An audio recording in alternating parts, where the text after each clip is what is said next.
rumah impian di Jakarta pasti pengen dong ya punya parkiran yang luas, terus juga punya tempat olahraga, tempat untuk bermain ataupun hobi, menyalurkan hobi di sana, dan juga punya tempat untuk menonton yang juga nyaman. Tapi ya kalau misalnya luas tanahnya cuma 9 kali 15 meter persegi, emang bisa? Kita langsung aja masuk ke dalam ya.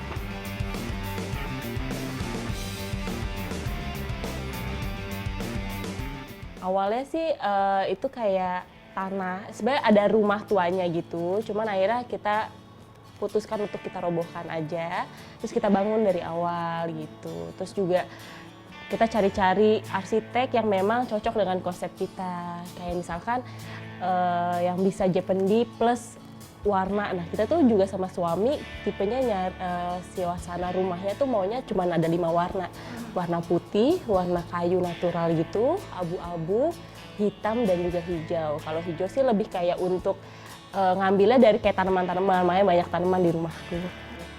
Sebenarnya aku sama suami tuh maunya kayak tipe Japanese karena kita suka banget Jepang.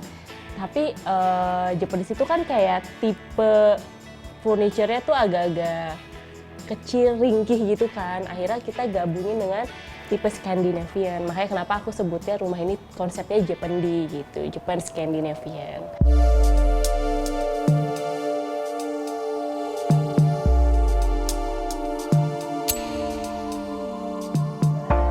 Awalnya kenapa jadi stairhouse seperti ini, karena dari klien juga ingin area bawah itu bisa menampung untuk 2 mobil yang ukurannya cukup besar gitu. Sementara dengan keterbatasan lahan, itu akan, kalau misalnya kita buat dari lantai satunya sudah ada area komunal dan area keluarga dan sebagainya, maka akan sangat sempit sekali gitu. Akhirnya dari gagasan tersebut, dari isu tersebut, kami mempropos untuk membuat desainnya menjadi upper house. Upper house ini kami sebutnya upper house ya. Gitu. Upper house itu adalah konsep di mana ya mulai bangunan utamanya, fungsi ruang utamanya kita naikkan ke lantai di atasnya seperti itu. Dan dengan konsepsi tangga yang ada di luar sekarang ini juga bisa mengcover salah satu isu lain adalah siapapun yang lewat di area sini, karena biasanya kalau misalnya dari klien juga keinginannya adalah akses servis dan akses utama dipisah gitu. Karena supaya kalau misalnya ada sirkulasi servis atau mbak yang lewat-lewat itu tidak mengganggu aktivitas dari ruangan utama. Ini adalah ruang untuk Ini area utamanya. Di sini ada living room yang kita lagi di sini. Terus ada juga dining dan juga kitchen. Oke, jadi ini jadi satu gitu ya? Jadi satu, bener. Nah ini kira-kira Mbak Nita bisa muat berapa orang sih di living room ini? Ini kalau itu aku pernah bikin acara, itu sekitar 15 orang lah. Oke, jadi nggak cuma di sini aja, tapi juga bisa di mana lagi mereka? Bisa di area luar sana. Nah, biasanya sih laki-laki mau nongkrongnya di situ tuh, di bench tangga gitu.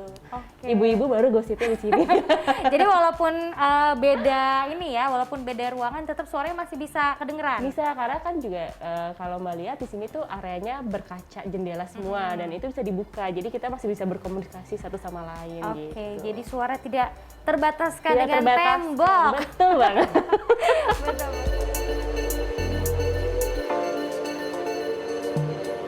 Sebenarnya kalau misalnya Mbak bisa lihat di sini kan posisi masaknya kan memang dari klien requestnya memang di tengah-tengah ya, di kitchen island gitu kan sebutannya.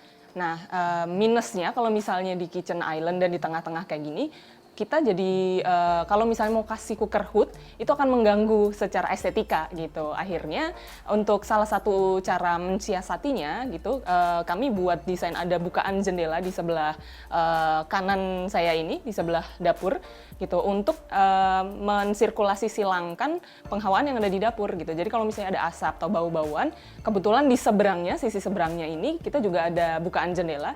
Jadi secara sirkulasi udara dia bisa langsung crossing.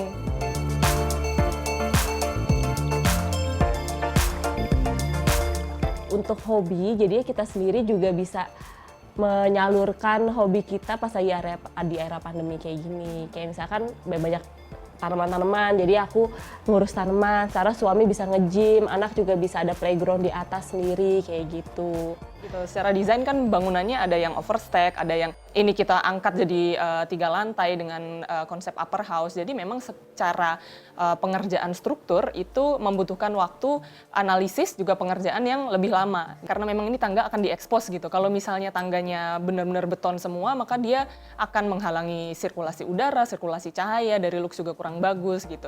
Jadi salah satu untuk mensiasatinya, akhirnya kami memutuskan untuk menggunakan struktur baja gitu. Untuk steppingannya sendiri kami menggunakan material rangka. Jadi ada rangkanya dulu juga, baru kita cover dengan concrete wood. Cuma karena posisinya adalah di semi outdoor gitu. Jadi kami mensubstitusi material kayu yang ada di tangga ini supaya lebih awet juga itu dengan material concrete wood. Jadi secara material dia concrete tapi secara tekstur dia wood, kayu gitu. Biaya cocok-cocokan kalau misalkan dibuat range antara sampai build sampai jadi tapi di luar interior ya itu sekitar 2-3 M lah. Ya rumah kan tempat kita pulang ya Mbak ya. Jadi kita emang harus membuat rumah ini senyaman mungkin dengan konsep dan tata letak yang memang kita pengenin banget gitu dari segi furniture-nya, dari interior, terus yang tadi kayak misalkan area-area yang memang kita butuhin gitu. Jadi memang pas kita pulang ke rumah kita tuh udah ya inilah rumah gitu, homey gitu. Harapannya ya dengan desain yang sudah sesuai dengan ekspektasi klien ini, nanti klien akan nyaman menggunakan rumah ini, bisa membangun cerita-cerita baru karena seperti yang mungkin sudah disampaikan sebelumnya juga. Rumah itu ya tempat untuk pulang, dan kalau misalnya dari kami menyebutnya tidak hanya untuk pulang tapi juga tempat untuk membuat memori-memori di dalam rumah, di dalam keluarga.